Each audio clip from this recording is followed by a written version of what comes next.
Han kan gætte dine pindkode og plante tanker i hovedet på dig. Det kan man opleve i hans første danske show, men altså også lige nu her i God Aften Danmark. Velkommen, Mikkel Severin. Og vi skrider simpelthen lige til handling. Ja. Du starter med mig og mit hoved. Et simpelt mindgame. Vi har 5 tal. Vi har 1, 2, 3, 4, 5. Ja. Vi har 5 konvolutter. Ja.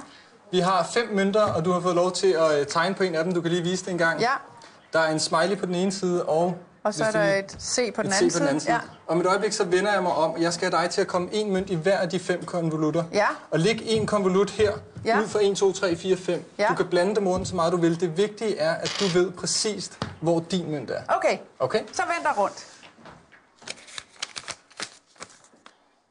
Og så jeg må godt, altså... Og så ruder jeg rundt til sidst, ikke? Du kan rode den helt rundt, ja. yes, og komme dem i, hvilken konvolut du vil. Ja. Bare du ved præcis, hvor din mønt er. Ja, det er jo det. Ja, øjeblik. Ja. Yes. Okay. Så det er meget simpelt her. Den kan være i en af de her konvolutter her. Ja. Nu gør vi.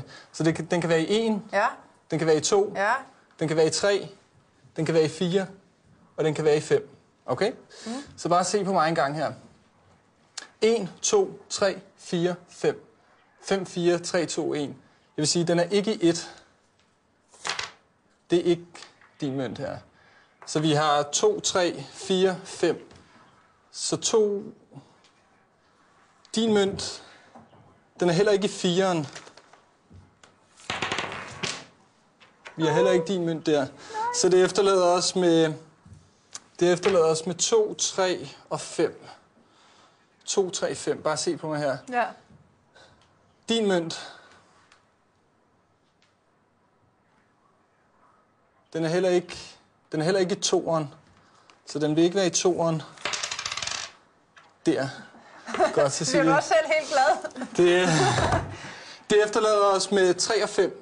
Okay? Jeg kommer til at stille dig 2 spørgsmål om et øjeblik. Jeg kommer til at spørge, er mønten i konvolut nummer 3, er mønten i konvolut nummer 5?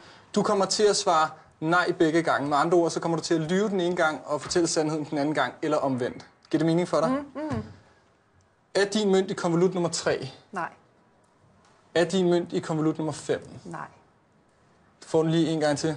Er din mønt i konvolut nummer 3? Nej. Er din mønt i konvolut nummer 5? Nej. Det var det, jeg så efter her. Det, jeg mener her, det er, at du fortalte... Jeg er ret sikker på, at du fortalte sandheden første gang ved konvolut nummer 3, og at du løj til mig den 5. gang. Altså så mener jeg, at konvolut nummer 3 ikke er din mønt, og konvolut nummer 5 er din mønt. Så jeg mener, at det her, det er ikke din mønt. Og vi har konvolut nummer 5, at det er din mønt her. Ja, det var det. Det var rigtigt. Ej, fantastisk. Nå.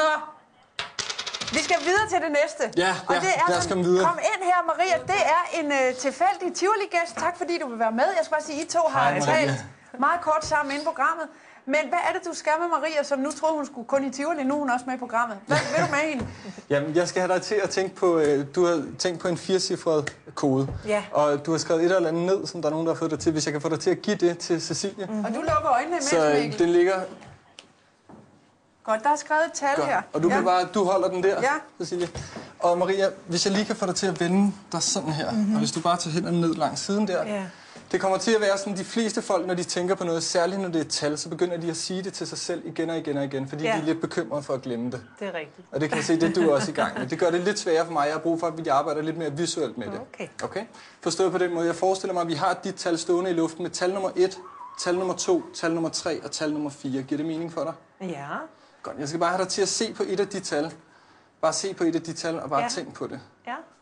Se, de fleste folk, de går nærmest mod slutningen af tallet, men jeg har en idé om, du er gået helt i starten. Du tænker faktisk på det allerførste tal, er det korrekt? Jeg tænkte på nummer 2. På tal nummer 2? Okay, og tal nummer 2 i din kode, det kan være 1, 2, 3, 4, 5, 6. Men der er vi gået for højt, ikke? Det er et tal, der er under 6. Ja. Det er et tal, som der er 1, 2, 3. Det er... Hvad er tal nummer 2 i din kode? 4. 4? Det var godt. Okay, ja. Lad os tage det kronologisk her nu. Okay? Så vi tager det første tal. Okay? Det første tal, det kan være et tal, hvis jeg lige kan låne din venstre hånd en gang. Bare læg den her. Bare se på mig. Det første tal, det kan være et tal, som der er højere end 5, og det kan være et tal, der er lavere end 5. Så et tal, der er højere end 5 og lavere end 5. Men du smiler, når jeg siger lavere end 5, så jeg går ud fra, at det er lavere end 5. Er det korrekt? Det er rigtigt, ja. Det er rigtigt. Så det efterlader os med 6 valgmuligheder. Vi har 5, 4. Vi har også nogle, der er lavere.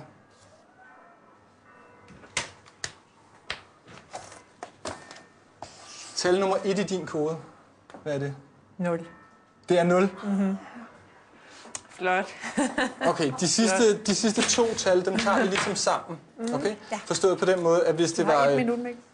Hvis det var 1-2, så var det 12, og hvis det var 2-3, så var det 23. Men det kan være et tal, som der ligger mellem 0 og 20, et tal, der ligger mellem 40, eller mellem 20 og 40, mellem 40. Det er et tal, der ligger mellem 0 og 20, de sidste 2 tal, er det korrekt? Ja. Og du har et lavt tal her. Du har faktisk, du har et tal, som du har et... Jeg ved ikke, om det her, det er... Jeg er lidt i tvivl om det sidste her, om vi har det her eller det her. Jeg tror, vi går efter det her, men jeg er lidt i tvivl her. Lad os prøve at høre, hvad er din tal? Altså helt fra start, Ja. 0402. 0402 her. Ej, og du se en har... gang her. Ja, okay, ja. Smukt. Tusind tak for det. Er det fantastisk, Mikkel? Tak for det. Tusind tak, og tusind tak, fordi du ville være med, Maria. Vores tid er gået, og vi nåede det. Det var simpelthen fantastisk. Tusind tak skal du have. Man kan opleve ham på Bremen Teater i København. Tak, Mikkel. God aften, Danmark. På gensyn i morgen.